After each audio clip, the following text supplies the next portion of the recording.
No one's not ready.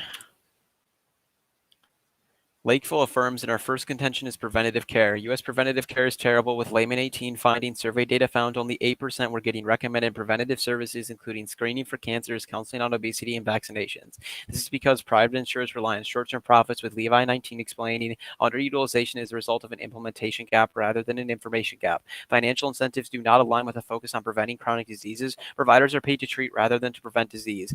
The AF solves, with Tannenbaum 19 explaining only governments have the wherewithal to invest in people as productive and tax-paying members of society over their lifetimes. Medicare for all may be the only solution for the short-termism of employer-based healthcare.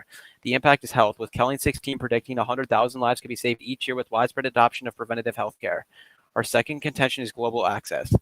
Prices in the developing world are kept extremely high, with Neville 19 concluding the world's poorest countries are paying the highest drug prices, with everyday medicines costing up to 30 times more than in rich nations. Markets tend to be dominated by a single supplier, directly affecting the prices paid by public bodies or consumers. Medicare for all would solve in two ways, and the first is reimportation.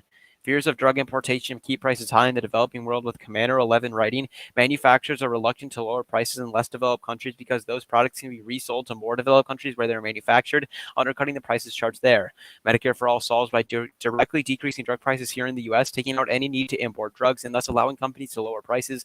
As Katz 19 explains, patients in the United States pay the highest prices in the world for prescription drugs. A Medicare for all system would have more leverage with the drug industry and would reduce drug spending by a third. This is crucial, as the threat of reimportation is the primary reason for high prices in the developing world, with Danzanon 03 concluding manufacturers' ability to maintain price differentials is the single most important obstacle to lower prices in low-income countries. Second, evergreening. Currently, drug companies hold on to monopolies around the world by renewing useless drugs. As Narayana 19 explains, 90% of new drugs provide few or no clinical advantages. A technique known as evergreening is when drug companies produce minor modifications of old drugs. By making slight alterations, companies continue to hold patents for drugs to prevent competitors from selling generic versions. Medicare for all solves by refusing to pay for replicated drugs. As Narayana continues, if a new drug had more benefits than an older version, the government would pay more for it. If a new drug produced the same results, the government wouldn't pay more for the new drug. So Medicare for all would encourage pharmaceutical companies to pursue truly innovative drugs because such drugs would be more profitable instead of producing redundant medications. A lack of generics makes prices impossible for the developing world, where patent regulations are less stringent, with Grant 19 writing, a robust market for generic drugs is a core part of an affordable health system. There is little competition in the supply of essential medicines in low-income countries. The largest seller can account for upwards of 85% of all sales. The impact is mortality, with RCP in 2019 finding 2 billion people worldwide have no access to essential medicines and vaccines. The death toll is estimated at 10 million people a year. Our third argument is a factory farm pandemic. The next great pandemic will emerge from U.S. poultry farms, with Heidi 20 finding factory farms are the perfect breeding grounds for disease. These operations house tens of thousands of animals in overcrowded, poorly ventilated, and unsanitary conditions. Strains of bird flu that have infected people have already resulted in a mortality rate as high as 60%. The World Health Organization has said that a future pandemic from the bird flu is a certainty. Medicare for all would lead to a stronger response to new diseases by centralizing healthcare, with Zimmer 20 writing, Medicare for all would implement a standard billing and payment system which would accelerate case reporting. Within a consolidated system, patterns in the billing data can signal outbreak hotspots to public health officials. The single-payer system in Taiwan has facilitated exhaustive data collection and reporting. Taiwan empirically proves the system works, as Williams 20 finds the island has had just 7 coronavirus deaths. Taiwan had a universal healthcare system that keeps records on every resident to make tracing infections much easier. The impact is preventing another global pandemic, with Pomaro 20 quantifying 100 million people could be pushed into extreme poverty by COVID-19, with long-lasting impacts concentrated in countries that are already struggling with high poverty rates. Coronavirus is only the tip of the iceberg, with Mandel 20 concluding COVID could be considered a category 2 in the scale of pandemics, and a more deadly pandemic, perhaps 100 times worse when it comes, could produce a fatality rate of 1 in 2, thus we affirm.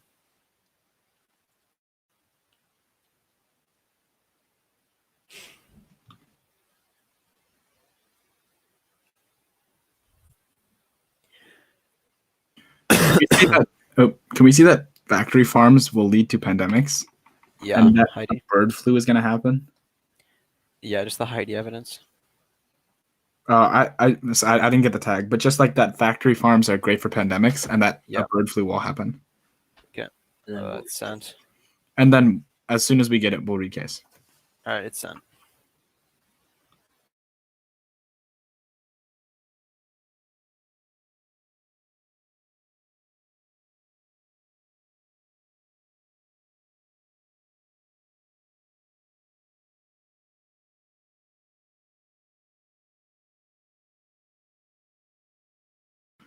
Okay, we just got it.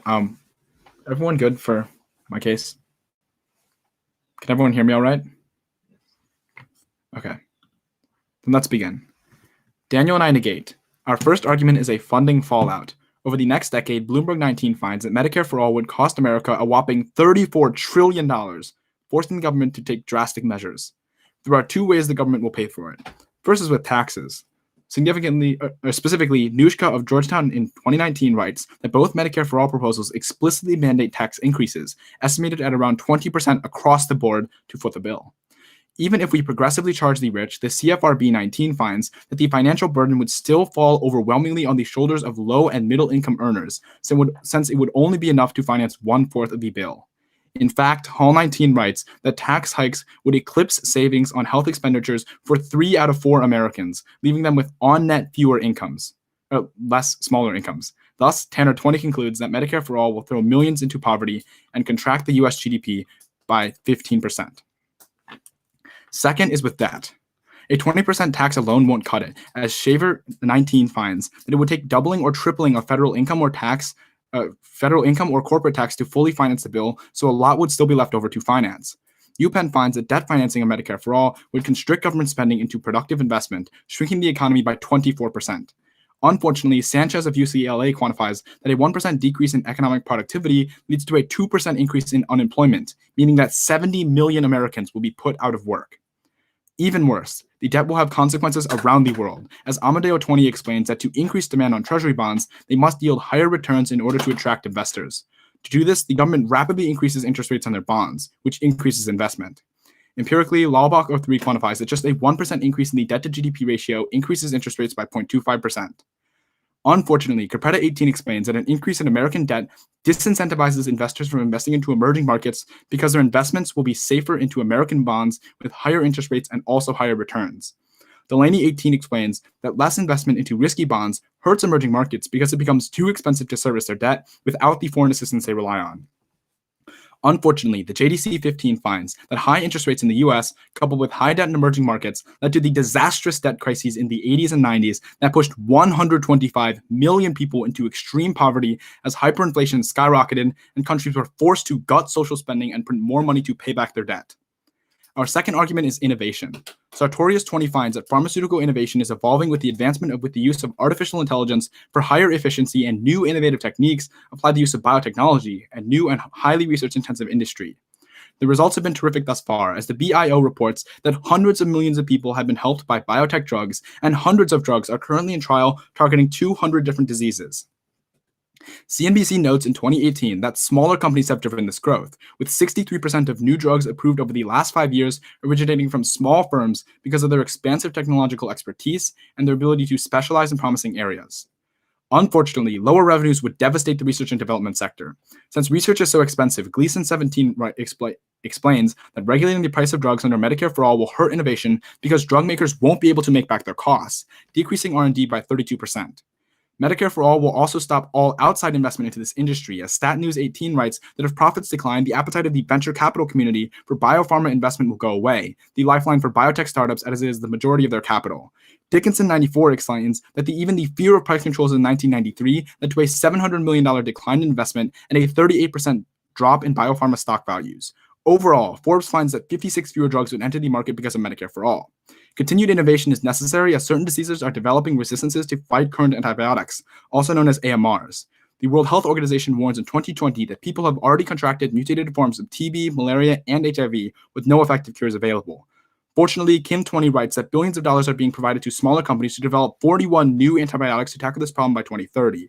Otherwise, the Scientific American quantifies that AMRs could kill 300 million people and cost the global economy $100 trillion by 2050. Thus, we negate. Can we see the evidence that says that both bills mandate that it be paid by taxes? Yeah. And also, just what's the date on the bio evidence in your second contention? Give me a second. Okay.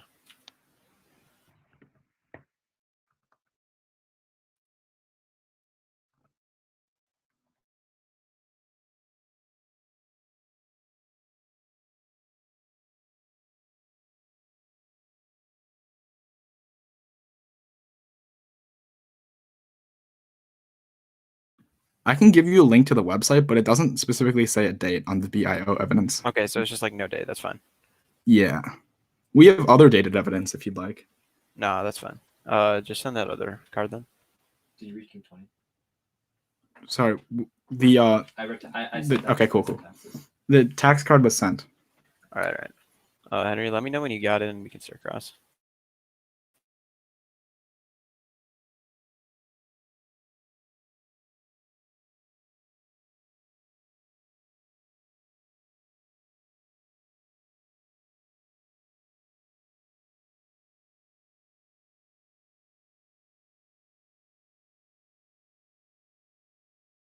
All right. Let's do cross. Are you ready? Yep. Okay.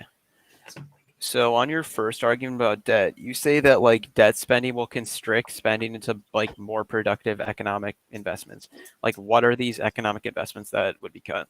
So when the government has to pay a lot back on its debt, like every single year, then it can't spend as much on things like, say, welfare programs, for example, or other forms of programs that help economic growth. Okay, so it's like welfare programs. That's the link. That's one example of like programs that they could no longer spend into as much. Like there are other productive investments that the government makes, So like what are they? Like what's such as like climate initiatives, for example, that produce more green tech jobs. Okay, sure. Can I have a question? Yep. What's the link to your C1? The link to the C1 is that insurance gets better when the government's doing it. Like, do they fund it? Can I have a question? Wait, who funds it? The government. Okay, Can cool. I have a question? Yeah, go for it. Okay. So on your second argument, on your C2 about innovation, you say that like, no, on your C1 second link about debt, you say that like there's this debt crisis in the 90s, right? So given that like a debt crisis caused by U.S. borrowing happened in a world without Medicare, what's the uniqueness on this argument? Oh, yeah, that's just like a past empiric saying that because the argument is not, it's related to interest rates. So really high interest rates in the past caused a pretty bad thing to happen. Sure. So we're saying So, let's like- not raise interest rates again. Given that it's already happened and happened independent of Medicare for all, how is this argument unique like at all? Well, because it relates to interest rates. Interest rates were high in the 90s, which caused us crises, Okay, and they're currently low. So if you what raise them a caused lot, interest rates? What caused interest rates to be high in the 90s? probably other things that happened in the 80s and Okay, 90s. so why can't that happen again and cause? I mean, the sure, crisis there are other things like, say, I don't know, if we like did some other policy that would probably cause interest rates to rise as well. But that's not what our argument's about. It's about Medicare for all spiking interest rates. I have a question. Yeah. When did the US start factory farming? I don't know, like a while ago. Yeah, like probably like 100 years ago or so. I mean, if you say so, I guess. Yeah, okay, sure. So how many, like, can you name any disease like H1N1. around the world that was not started in the United States? That started in the US, factory farms specifically. Yeah, the H1N1 was literally a factory farm argument. I'm like pretty sure that started in Spain. Additionally, like Spanish flu started in the United States. Also, our Heidi evidence says No, there's literally been small outbreaks. There's been small outbreaks of bird flu across the United States in places like South Carolina. They just haven't reached the scale of a pandemic yet. Okay, so like past pandemics did not get bad. Okay, so past outbreaks did not become pandemics. Mhm. So why will the next outbreak become a pandemic? Because each disease, like each strain, has different severities. Like the World Health Organization so- says, a pandemic is yeah. inevitable. Sure. So yes, the next one could be really bad, but could also be like very mild and not do anything. Yeah, but inevitably there's going to be a really bad one. That's what the World Health Organization So like maybe says. in the next Like 3,000 years. Okay. Okay. We're on prep time.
I stopped prep. That was a minute.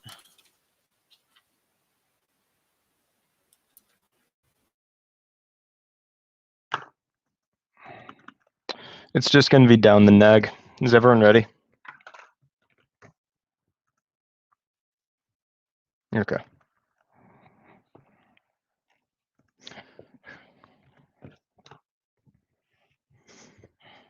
Starting their first argument about funding through taxes. First off, their evidence doesn't say that the bill demands taxes. None of their evidence actually says that. The bills literally say that it must be funded through taxes. Budgeting is all up to Congress. It's not in the bills whatsoever. At that point, we don't need to borrow or use taxes. Kelton 20 finds that governments that control their own currencies can increase spending without needing to raise taxes or borrow. In 2020, Congress committed trillions of dollars it didn't have, which it effectively ordered from the Federal Reserve. Prefer this method. It's bipartisan and empirically proven. Second, we can pay for Medicare for all without taxing the middle class or poor. Marx 19, the government already pays $1.5 trillion in healthcare. Payroll taxes to interest and capital gains is a 2% wealth tax, and a corporate tax on offshore earnings would be more than the $3 trillion in additional revenues. None of this increase hurts the burden on the middle class or the poor. Third, taxes don't empirically impact the economy. Rickman 18 finds that the vast majority of academic studies that examined the relationship between taxes and growth found a little or no effect. Personal, corporate, and sales tax all have no economic effects. You prefer an empirical and comprehensive meta study. Now go to the debt argument. First off, it's non-unique. Wessel 20 finds that debt is headed to around 100% GDP and will keep rising to levels never before seen in U.S. history. All their impacts happen no matter what. Second, D-Link, there's enough money now. Wessel 20 finds that the U.S. borrows trillions a year at low interest rates, and there doesn't appear to be much borrowing that's crowded out. There's still lots of savings around the world, more than is needed to finance private investment. Third, you can turn it. Large borrowing lowers interest rates, moving investors away from bonds. Dom 20, the bond market is mirrored at very low yields because the Fed has set its rates at zero. The Fed actively buying securities has been keeping rates low. Stocks have gone crazy and bonds haven't done much. Literally, private investment is rising now despite the massive borrowing we've done for coronavirus. Their argument is empirically false. And fourth, higher interest rates won't shock the developing world because the economy is prepared. Mora Dukas 18 finds that what happened in the 90s with rising U.S. interest rates shouldn't be the case this time, as the rising in commodity prices has helped exporting economies improve their deficits, reducing the reliance on foreign capital to finance them. Their impacts don't happen. Let's go to innovation. First off, losses are extremely minimal. Levy 14, the price cap increases the number of patients using the drug. This offsets the adverse effects of price regulation, so revenues decrease by only 1%. Second, pharma saves money by getting rid of middlemen. PASNAP 19, Medicare for All would make the system more efficient by cutting out middlemen and reducing overhead. And Kondrach 17 finds that insurance middlemen make huge profits off of drug sales. There are no limits to how much they charge patients to maximize their 78% market share. They take tons of money from these companies. They actually save money. Third, you can turn it because Me Too drugs hurt innovation. Grutendorst 11, follow-on drugs reduce profits to the pioneer and dull the incentive to develop first-in-class drugs. RC2 gets rid of that. Fourth, you can turn it as grants to solve. Congress 19, the budget shall consist of innovation in a manner that ensures quality. That outweighs on severity as Practice 17 finds that we have a system with perverse incentives. We could orient the system towards Medicare for all with innovation for our neediest. This allows us to target specific innovation that is the best innovation. Fifth, Big Pharma doesn't take the risk, the government does. Dearment 20, the NIH contributed to every one of the drugs the FDA approved. By the time a drug is in commercial development, the risk has already been removed at research institutes. Sixth, you can turn it because increasing coverage increases sales. Lane 18 finds that a doubling in product exposure led to a 15% increase in the development of novel drug compounds. It's empirically true with Medicare Part D. On their AMR impact, first off, you can turn it. AMR companies are collapsing now. Only the government can solve. Jacobs 20. Economic realities have been shutting down the few remaining companies of antimicrobial therapies. Drug companies have declared bankruptcy after failing to turn a profit. Without incentives, medicine will struggle to obtain the resources to fully develop. This post-dates all of their evidence saying that antibiotics are being developed now, and the antibiotics that are being developed don't work. Jacobs 20 finds that only 8 new antibiotics have been produced since 2017, and most are derivatives of existing drugs. The majority do not treat urgent threats. Make them give you one successful drug against AMR. It does not exist in the status quo.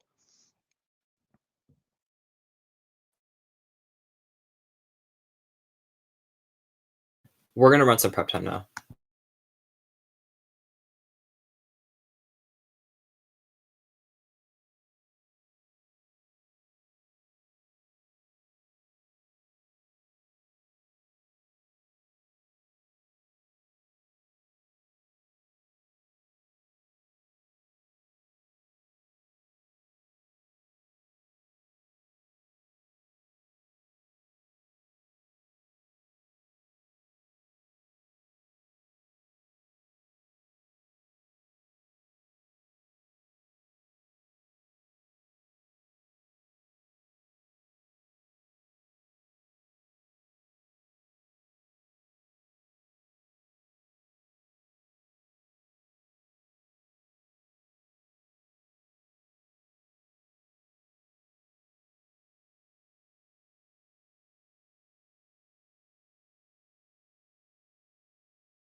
130. That was 130. I know. I already have a response.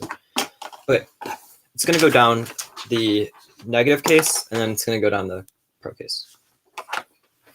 All right. Is anyone not ready? Okay, cool. I will start my time now. On our argument about debt, they say that our debt is rising right now. We completely agree with this, which means that their turn also does not matter because the debt is already going to balloon. Let's go to our subpoint B about innovation. First of all, you can group both their first two turns because both of them are responded to by our Cudmore evidence that finds that that revenues would decrease by 25% overall, and this actually analyzes single payer systems, which is a lot better than their evidence, and their evidence is also like 5 years old. But specifically on their first piece of evidence that talks about offsetting prices by increasing access, we would argue that A is probably going to be beyond the point of affordability, which means that if more people are able to afford it, then it's going to go even further. But B, drugs are inelastic, which means that just because the price goes down, it doesn't mean that you're going to start buying random drugs. Let's go to their third argument about Me Too drugs hurting innovation. First of all of our arguments about small businesses are unique to not Me Too drugs, because crucially, small businesses need to create new disruptive innovation. We're also not going to be able to capture new market share. Go to their fourth argument about grants solving this. They literally don't even tell you how much grants will do for it. This is crucial because they don't even respond to our Dickinson 94 evidence that finds that just the fear of price controls led to a $700 million drop in investment. This link is completely conceded out of the rebuttal. Then go to their fifth argument where they talk about the government.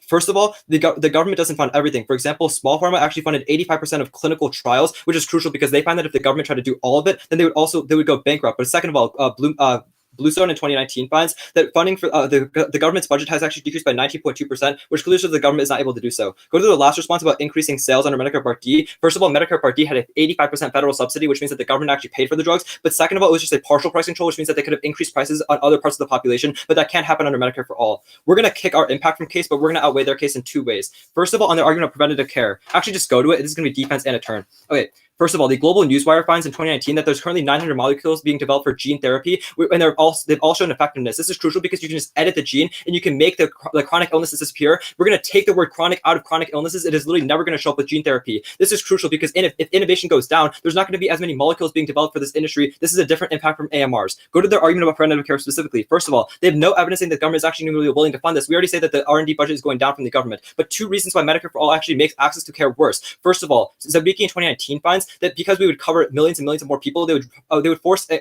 increases of wait times to actually get care. It would also force to be ration care, which is why they find that 400,000 people would die in America. But second of all, Rogers in 2019 finds that because Medicare for All reimburses doctors at Medicare rates, they would be paid 40% less than current private insurance rates, which is why 45,000 fewer doctors would join the industry in the future. And this translates to 4 million deaths because each doctor approximately saves 90 lives. This also outweighs their case because there's no doctors to actually perform anything or even prescribe anything to begin with. Let's go to their second argument about the developing world. First of all, they said that prices are 30 times more. This study literally cites a study of 7 drugs. You should prefer Schweitzer in 2011 that finds that actually people in the developing world only pay 6% of the regular cost. In fact, in one example, Tobias in 2019 finds that an HIV drug was priced at $15,000 and is now being sold for $100 for 20 million people. But crucially, the only reason why we're able to do this comes from Mello in 2018 that finds that high profits from America are able to allow us to lower prices elsewhere. And this is crucial because our evidence, this turn outweighs in capability. Because for example, if they have no revenue at all, companies aren't going to be able to sell at a loss in the developing world and provide them cheaply. In fact, the World Health Organization finds that if they were to get rid of this cheap pricing system, access would decrease by 23%. Go to their first argument of parallel trade. This argument is clearly not happening because they never proved to you that there's going to be a 94% price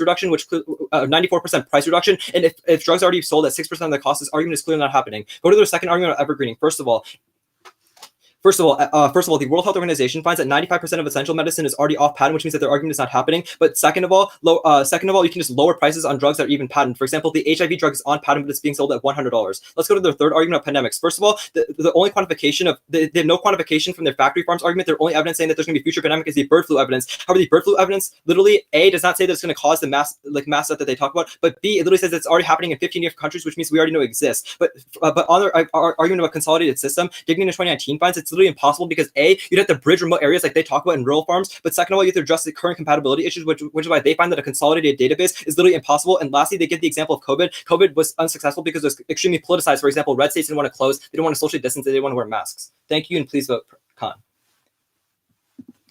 Can we see the evidence that says R&D budgets are going down now? Yeah. And also the evidence that says database is impossible. Okay.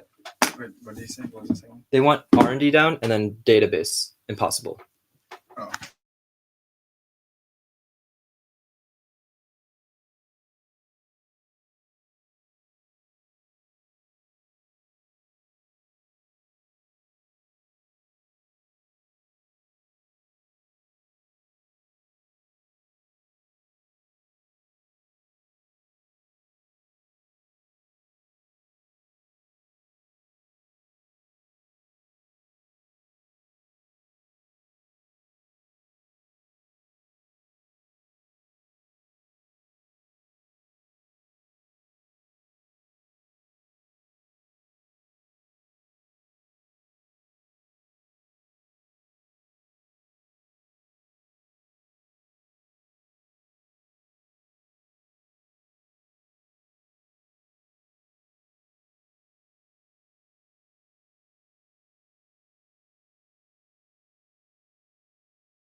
Have you sent both or just the first one?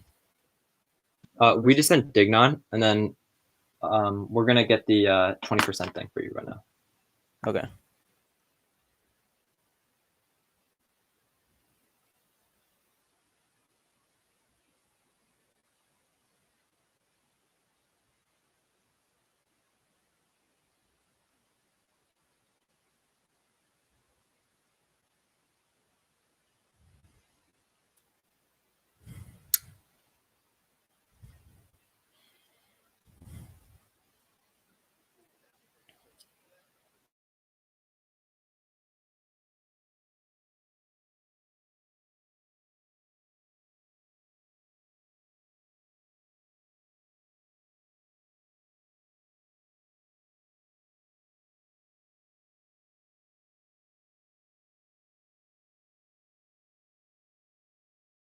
All the evidence is sent.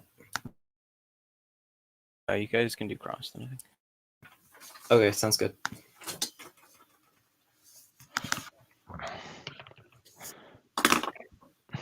Okay. Are you ready for cross? Yeah. So you kicked out of your impact and case and read this thing about gene therapies, right? Yeah, and then we're also just gonna say that, like we also believe that innovation is crucial for stopping pandemics, because even if you identify, Okay. you still need like a vaccine or like a drug to cure it. Okay, but if we stop the vaccine before it breaks out, then why do we need a cure if no one has it? Well, you only stop it in America. Like, the point is it originates in America and then spreads to the rest of the world. If it never spreads, then you don't need a cure. Can I take a question? No. We're saying on this. You're moving on because you know you're wrong. Okay. First of all, pandemics can originate from anywhere in the world, which means that you can only solve for American pandemics, which means that we outweigh in scope. Second of all, your evidence, the only predictive evidence about pandemics, is your bird flu evidence, and it says that people in 15 different countries already have it. Okay. First off, we would say that stopping pandemics originating in the US is good because every pandemic that you can stop would be a good thing. But yeah, we agree. Let's talk about innovation. You said that Medicare Part D worked because there were federal subsidies for innovation, right? Yeah. No, federal subsidies for the price, for the cost of the medicine. What do you mean federal subsidies for the price? Yes. So a federal subsidy for the cost of medicine is when the government pays for 85% of the price of the drug, and then they leave the rest of the 15% for the consumer. So it's a price control, but it was a price control because the government paid for 85% of it, and then the consumer would pay for 50%. But the government did do negotiations with companies based off of which price the government paid the companies, no? No, the government just did a subsidy. Well, wait, so you're saying that the government just let these companies choose what price to be paid? Yes. Why would the government do that if it is the only way for these companies to access people in Medicare? Under Medicare Part D, the government bought the drugs and then only made the consumers pay 15% of the price.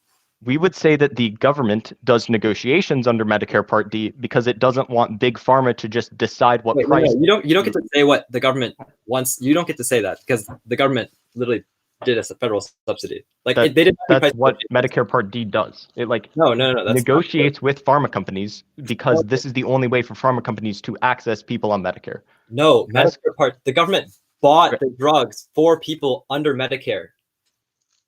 Right, that's a part of Medicare Part D, but they also negotiate with the companies to decide the price that they're buying from the companies. That's not true because they literally bought 85% of the full price, but we can move on if you want. Okay, I don't think it probably says the price compared to what regular consumers are buying, but you can ask a question.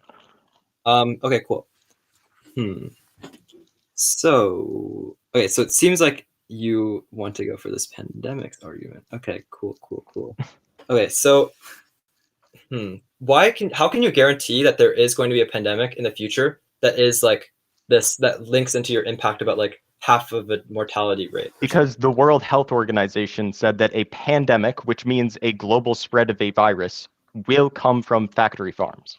But how can you guarantee that pandemic is going to be as bad as the pandemic you set in your evidence for your impact? Because there has already been a virus that had a mortality rate of 60%, which is like way higher than what coronavirus is. But how can you guarantee that the next pandemic, the bird flu pandemic, is going to be that one? Because flu pandemics have killed millions of people. Like, look at the Spanish flu. That's gross. We're on prep time.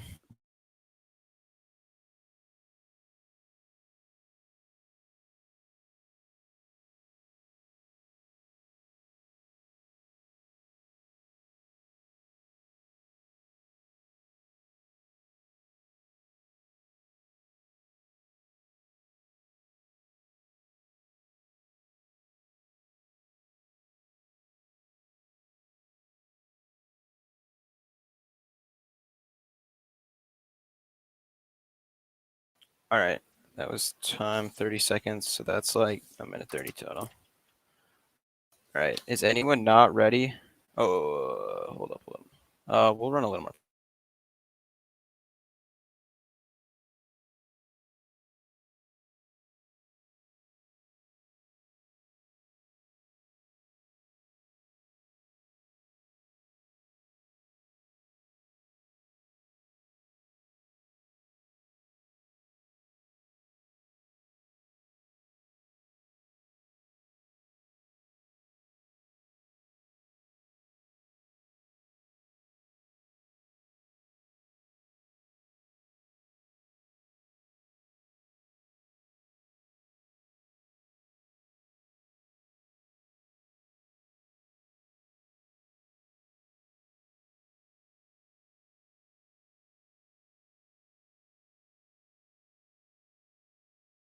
Stop prep. That was another 50. So that's 30 plus 51. So that's 220 total.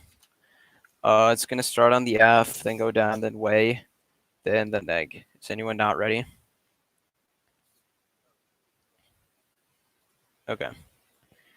Let's start on the turns under C1. The first thing they say is that there's wait times. The problem is Walnut Drop 19 finds that on average, socialized countries have better wait times in the US because there's less administrative work. Their evidence is cherry picking. Ours is an average. Then go to the riders evidence. They say there's going to be less doctors. That's not true. As Packer 19 finds that physicians actually want Medicare for all because they would have less administrative work. For what physicians actually want, they would know best. Then another second argument about global health, they read this mellow turn that says like they would subsidize it and like they would have to raise the price. The first argument is that companies would have already raised the price to make more profit if they would have. In fact, Herbert 12 finds that when the U.S. low prices, they actually sell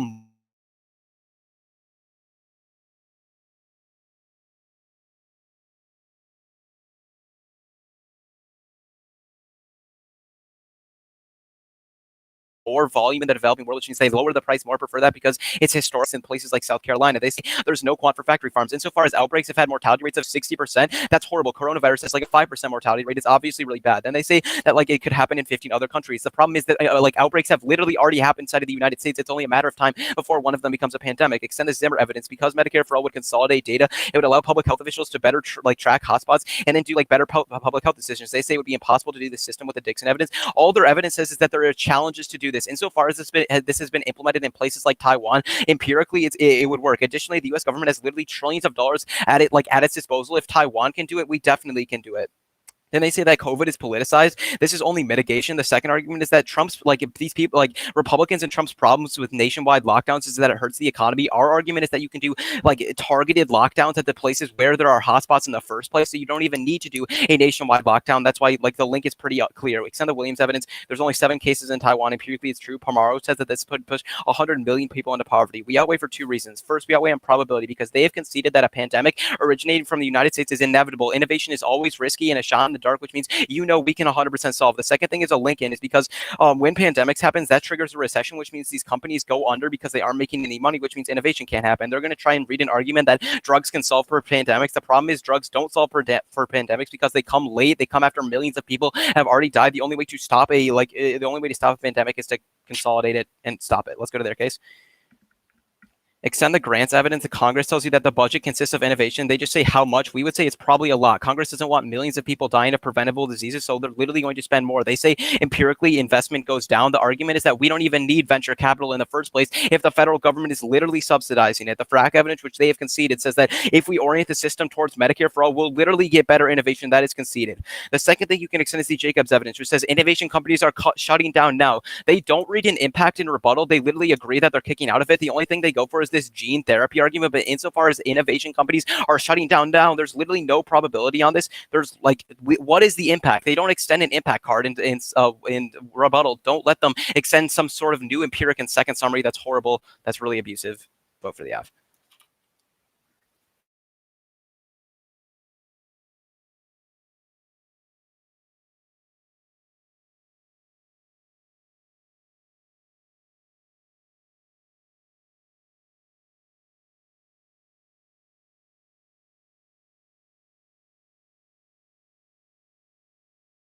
Are you guys running prep?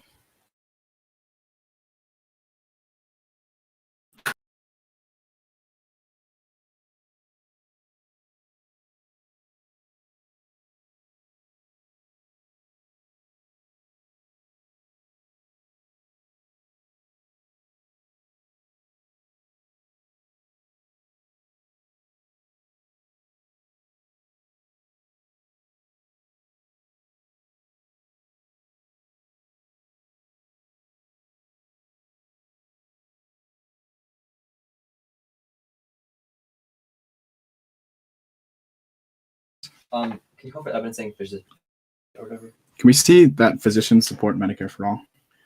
Yeah.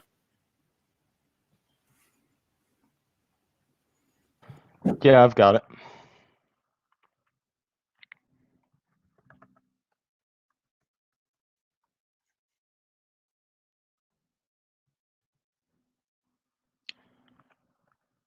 It's sent.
And Okay. also you can extend the debate to some extent. We used all of our prep. I'm going to follow his order exactly. So, the pro case, then weighing, first his weighing, then my weighing, then my case. And way to turn this up. Everyone good? Yeah, you're right. Okay, let's begin. The first way you can vote for the con very easily is of our turnabout doctor shortages. We explained that under Medicare for all, they're reimbursed at Medicare rates, which are 40% lower than private insurance rates, or about $90,000. That's why 45,000 doctors would leave the field, and each one saves 90 lives, which means that 4 million lives are lost in their world. They say that a lot of physicians support it. Number one, their evidence says that half embrace it. That also means that half very vehemently reject it. And if anything, physicians receive different news. So some might like it, some might not. But we tell you that we're winning the warrant debate, and so far as they're making less money, they don't want to actually have it. This outweighs for a few reasons. Because if there's no doctors, that means that a consolidated system doesn't matter because there's no doctors overlooking the system. Number two, we tell you it's a prerequisite because their argument, the internal link to solving the epidemic, is identifying it early and treating those patients early. If there's no doctors to treat those patients early, then the epidemic still happens. It doesn't matter if you identify it. But The third, it's the only argument. It links into lives. 4 million lives are being lost, whereas theirs is only about poverty. Lives are always going to be more important than poverty because you can escape poverty, but you cannot escape death. Our second, the second term you can vote for is the one about tiered pricing. We explained that currently companies are only charging 6% of the cost in developing countries, which is critical because our mellow evidence, which they concede, finds that this is only possible because of high prices in the United States. However, they concede our Cudmore evidence that finds that under Medicare for All, they would lose 25% of their revenue, which forces them to pull out of the developing world. This is critical because our Tobias evidence also conceded finds that currently they're helping 20 million people with life-saving medication. This is important because it's, again, saving lives, which is more important than their impact about 100 million people in poverty. They say that they can just make more money if they sell lower drugs. No, that's not true. Flynn finds that if anything, if they want to make the most money, they can sell to the very richest percent of the population because income inequality is very, very high in the developing countries. So if they wanted more money, they would target the top 1%, not what they're doing right now. Again, in their world, they decrease access by 23%. Then on their argument about pandemics, the problem is that their evidence is very, very bad. They don't even tell you how likely these pandemics will arise. They said that their quantification is that 60% chance of mortality or whatever. That's not our argument. Our argument is they never prove to you how likely it's going to happen. Their only argument about how likely it's going to happen is the bird flu, but they concede the fact that it's already happening in 15 different countries. Their evidence is literally horrible. Their argument is terminally non-unique. Then on centralized data, we tell you from Dignan that because of compatibility issues, it will never work. They say it worked in Taiwan. Prefer an example in the United States. The VA VISA system was implemented in 1994 and failed 10 years later because of compatibility issues. It will literally never work in the United States. This is terminal defense. They don't get any offense in this round. On their Wang, we don't say it's inevitable. Literally, sure, they don't outweigh on probability because they have to prove that they solve back. And then on the Lincoln recession, no, that's not true. If anything, during times of pandemic, there's increased spending on innovation because everyone's trying to find a cure. The reason why cures are important, we outweigh because in the long term, we outweigh on scope because we can solve for pandemics that originate in other countries other than the United States. And if anything, those other countries are more likely to originate pandemics, like we've literally seen for coronavirus that originate in China, not the United States. So that means that we can literally solve back for the pandemic that they just identify. We win the link when they consider our Cudmore evidence that, again, they lose 25% of the revenue, which is why Forbes finds that 56 fewer drugs would enter the market. This is isolates for Medicare for All, so it takes into account grants and finds that it won't actually work. Furthermore, they don't even specify how much grants will actually happen. They extend defense to the impact that we kicked. Literally, that's fine. If biotech shuts down, that's fine. Our arguments about general innovation that can solve back for pandemics, which outweighs, again, because we can solve back for more pandemics than they do. They're losing this round on all fronts. It should be a 3-0 for the NEG. Okay. You ready for cross? Yep. Okay, so you say that 4 million people are lives lost from the doctor shortage. Where are we getting this number from? Well, one, it's conceded, but we tell you that simply. It's not conceded. It is absolutely not conceded. Okay, no, that's a first thing. You can test the link, but you don't contest the impact. But the impact. Okay, we can test the link, so you don't get access to the impact. Okay, sure, but we frontlined the link. No, okay, but No, you didn't. All you said is that only half support it, and you're winning the warrant. You don't respond to the warranting that because there's less administrative work, doctors support it. You read the Packer evidence. It literally says that. Okay, yes, I agree. Okay, you can test the link. I agree. You can test the link, but I'm just clarifying the impact evidence for you because you asked about that. Okay, well, yeah. How do you get to the number? Okay, the impact evidence comes from Lewis 15 that finds that on average doctors save around 90 lives each. So if there are 44,000 fewer doctors or 45,000 fewer doctors that join the future, then so your impact is you multiplying. It's not like an academic organization. It's not a journalist. It's literally your multiplication. So the difference, literally, but yeah, it's either us multiplying or someone else multiplying. Yes. Okay, if it's someone else, they're an academic. We can trust their study, and not two high school debaters. Okay, can we have a question? Okay. I just think it's kind of abusive to read debater math and then frame it like it's a card. Wait, I literally said this translates into 4 million lives. Yeah. Showing that I. Okay, do you want a question? Yeah. Okay, cool. Let's talk about the global pandemic argument. Mm-hmm. How many people are in Taiwan? I don't know, millions? Yeah, how many? I don't know, dude. Do you want me to look up Taiwan population? It's 23 million people. 23 million. Okay. How many people live in the United States? Here's the problem. The U.S. economy is 20 times bigger than Taiwan's. The federal government has much greater resources than Taiwan's government. The size of the economy is independent of the fact that a system that has to deal with more people is more likely to fail. Not when there's more resources to implement that system. We give you warnings as to why the system will fail. All your evidence. This is a horrible misrepresentation of evidence. All your evidence says is that there are challenges to implementing it, not that it can't be implemented. You extrapolate that to meaning it's impossible to do when literally every country has implemented it. All your evidence says is that there are challenges. Also, there are challenges to everything. Okay. It doesn't matter how big the economy is because we're just debating about whether or not the Medicare for All bill would be able to implement it. So yeah, well, our argument is that since the U.S. government has more resources at its disposal, it wait, can no, better we're not implement talking its about if the government has more resources or not. We're just talking about what resources under Medicare for All would be allocated towards the centralized. Yes, because the United States has a bigger healthcare budget and more money at its disposal, it can spend more on creating a system that consolidates data. Okay, but by that logic, that means like as soon as we vote pro, like the government just like okay, we got to drop everything. We're gonna just put all money towards Medicare for all. Once that's all implemented, we can put all. I mean, it's not. No, that's not how it works, dude. If it's Okay. not, if that amount of money would not be implemented in the bill, then it simply won't happen in your world. All right. We'll run prep. We got like a minute 20 left.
Is everyone ready? Okay. It's going to be the AF. And then the neg.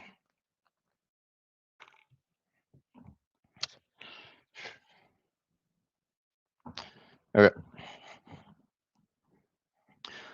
Let's start in the first turn about doctors. Extend the Packer evidence. Physicians want Medicare for all because administrative savings would offset payment losses. They completely drop the warranting about administrative savings. They say it's only half of doctors. It says over half. They also say that they make less. However, they make more because our evidence says that administrative savings would more than offset the losses in rates to doctors. Their impacts don't impact out to the developing world where people don't have social safety nets, meaning it doesn't matter in comparison to the rest of the other impacts. And their link into pandemics is super bad because centralization happens with public health officials identifying who gets the disease. You don't need doctors to treat the disease if it never spreads. On the second turn from Mello about high prices, first off, companies would have already done it. They would have already raised rates because they're greedy big pharma companies, meaning that you have no idea how many people lose access. And also, you extend the Herper evidence. Companies have actually lowered prices to make up for losses by increasing the market size and selling to a greater amount of people. That's empirically true when the US has decreased prices in the past, which is why you prefer it. They say lives over poverty. Pandemics kill millions of people, and poverty also forces people to not be able to afford food and water, which also kills people. Let's go to our weighing. We outweigh on probability because the pandemic in the United States is inevitable. It's going to happen. That's the Heidi evidence, which says that factory farms in the US are breeding grounds for pandemics. And the Zimmer evidence, which says that centralization would allow for testing and tracking for hotspots to stop the pandemic in its tracks. The Paramo evidence finds that 100 million people will die in the next pandemic. They say we never prove likelihood. The WHO literally says it's inevitable. Then they say that there's pandemics in other countries. However, just stopping just one pandemic saves hundreds of millions. Then they say the VA system failed in 1988. It's worked in Taiwan. In 1988, we didn't have the technology that we do today. It was new in second summary. Go to their side. The Congress evidence finds that grants are in the bill to cover for innovation in a manner that ensures quality. They just say that their evidence isolates for grants. It doesn't say that anywhere. And then they say that there's no quantification. Congress wants good innovation to keep its citizens healthy, which is why it pays for all of the innovation that might be lost, completely non-uniquing any of their offense on that side.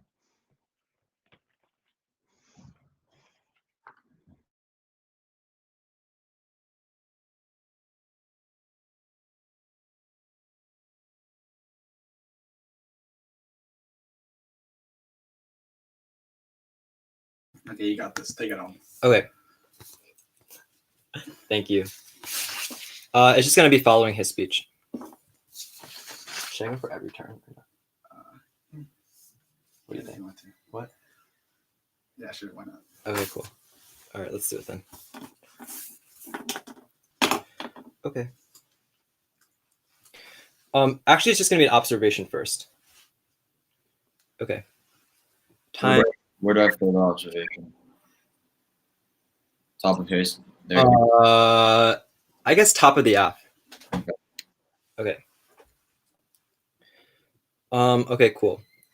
Starting off with an observation, remember, we've said that lives are the most important thing because you can always escape poverty. This is crucial because they have no evidence saying that the bird flu is actually going to be causing this hundreds of millions of lives death. They just cite like past like anecdotes. Okay, that's fine. But they also don't have any evidence saying that hundreds of millions of people are even going to die. That's like not evidence. They just like randomly said that in their last speech. Let's go down their case. First of all, we see that Medicare for All reimburses doctors at 40% lower rates, which is why 45,000 fewer doctors will join the industry. And because each doctor saves around 90 lives, that's around 4 million lives. This is crucial because we say that this outweighs their case because A, they have to treat the patients to actually isolate it, not just the public officials identifying it. They have to actually treat them to obviously isolate it, which is why even doctors is a prerequisite to their argument. The only response to this is that physicians want it and like administration costs are saving it. No, that's not what our argument is. Our argument is because it literally reimburses them at lower rates. It doesn't matter how much you save because that just goes toward the government. The government has set reimbursement rates. Go to our second argument about the tiered pricing argument. Our argument is that because revenue has decreased by 25% under price controls, they would no longer be able to sell drugs cheaply at 6% of the cost of the developing world. For example, one drug is only $100 for 20 million people, and that's saving their lives. Their only response is that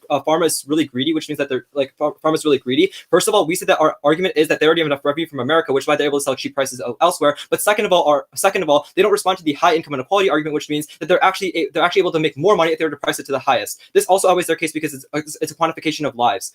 Let's go to their weighing on their argument. First of all, they said that our probability is conceded because it's inevitable. Sure, we can see that a pandemic is inevitable. We just don't concede that they win their argument, which means that their argument doesn't have high probability. Second of all, they never answered to the fact that the bird flu, which is the only quantifiable evidence or like only future predictive evidence on their case, is literally in 15 other countries, which means that we've already identified it, which means that American can already start preparing for it.